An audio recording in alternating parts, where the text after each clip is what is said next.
اعوذ باللہ من الشیطان الرجیم بسم اللہ الرحمن الرحیم۔ ناظرین، آج کے ہمارے اس ویڈیو کا ٹاپک ہے سورہ مزمل، جس کی آیت نمبر 31 سے ہم انشاءاللہ ترجمہ اور تلاوت کریں گے۔ بسم اللہ الرحمن الرحیم۔ وما جعلنا اصحاب النار الا ملائکہ، ہم نے دوزخ کے داروغے صرف فرشتے رکھے ہیں، یہ اللہ تعالیٰ فرما رہے ہیں۔ اسی سورہ کی پچھلی 30 نمبر والی آیت میں اللہ تعالیٰ نے فرمایا تھا علیہا تسعۃ عشرہ، اس پر 19 فرشتے مقرر ہیں،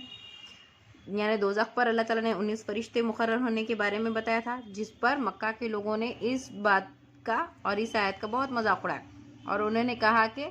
جیسا ابو جہل جو کفار مکہ میں سے تھا، اس نے کہا تھا کہ کیا تم میں سے قریش کے ہر گروہ میں سے 10 آدمی ایک فرشتے کے لیے کافی نہیں ہو؟ کلدہ نامی ایک پہلوان نے تو یہاں تک کہا کہ تم لوگ 2 فرشتوں سے نمٹ جاؤ، باقی 17 سے تو میں اکیلے ہی نمٹ لوں گا۔ اس طرح سے ان کے جو وائلنٹ ریاکشنز تھے، اس کا جواب اللہ تعالیٰ نے اس آیت میں بتایا ہے کہ اللہ نے تو دوزخ کے اوپر دوزخ کے داروغے فرشتوں کو ہی مقرر کر رکھے ہیں۔ وما جعلنا عدتهم الا فتنة للذین کفروا، اور ہم نے ان کی تعداد صرف ان کافروں کے آزمائش کے لیے مقرر کی تھی۔ اور جب ان کے کافروں کے ریاکشن آئے تو اللہ تعالیٰ یہاں پہ فرما رہے ہیں کہ ہم نے تو یہ آیتیں کافروں کے ریاکشن کے لیے ہی دی تھی، کافروں کے دل میں جو فتنہ تھا اس چیز کو ظاہر کرنے کے لیے ہی دی تھی۔ لِيَسْتَيْقِنَ الَّذِينَ أُوتُوا الْكِتَابَ وَيَزْدَادَ الَّذِينَ آمَنُوا إِيمَانًا وَلَا يَرْتَابَ الَّذِينَ أُوتُوا الْكِتَابَ وَالْمُؤْمِنُونَ، تاکہ اہل کتاب یقین کر لیں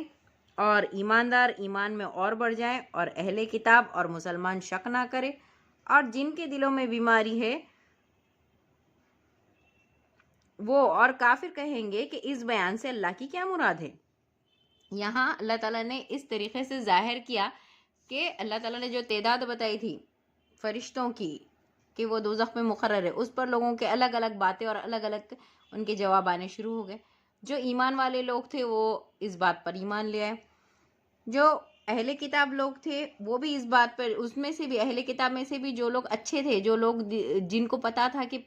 پچھلی کتابوں میں اس طریقے کے مضمون آ چکے ہیں، وہ لوگ بھی اس بات پر یقین کر لیں۔ لیکن جو ابھی کفار تھے، کافر مکہ تھے اور جو مشرک تھے، تو ان کے دلوں میں یہ سوال ہونے لگا کہ اس بات سے اللہ کی بھلا کیا مراد ہو سکتی۔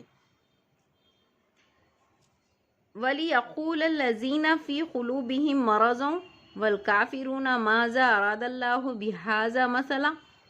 كَذَٰلِكَ يُضِلُّ اللَّهُ مَن يَشَاءُ وَيَهْدِي مَن يَشَاءُ وَمَا يَعْلَمُ جُنُودَ رَبِّكَ إِلَّا هُوَ وَمَا هِيَ إِلَّا ذِكْرَىٰ لِلْبَشَرِ۔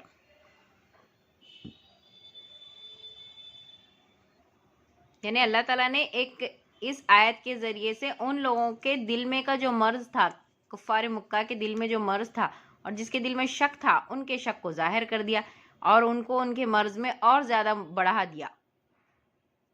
وَيَهْدِي مَن يَشَاءُ وَمَا يَعْلَمُ جُنُودَ رَبِّكَ إِلَّا هُوَ مَا هِيَ إِلَّا ذِكْرَىٰ لِلْبَشَرِ۔